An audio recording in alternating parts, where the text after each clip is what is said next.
Good day, everyone. My name is Marila Pau. Today, I will demonstrate to you the lifting and holding a baby. We know that babies give happiness in one family. It's bring also our responsibility and every parents. And now, I'm gonna show you how to lift a baby. Football hold. About the half, the length, or the baby's body is support on your forearms with head and neck resting on your palm. Rest the body legs about the bottom, firmly wedge between caregiver's elbow and hip.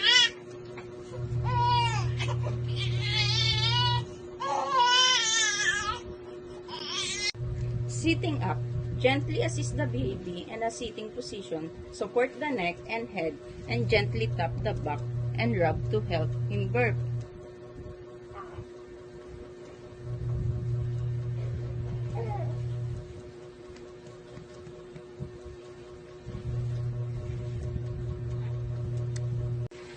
Sitting up.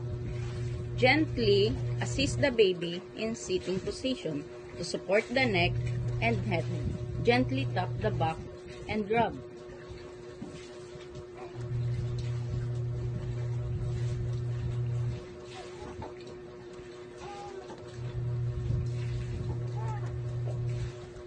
Ulit, break.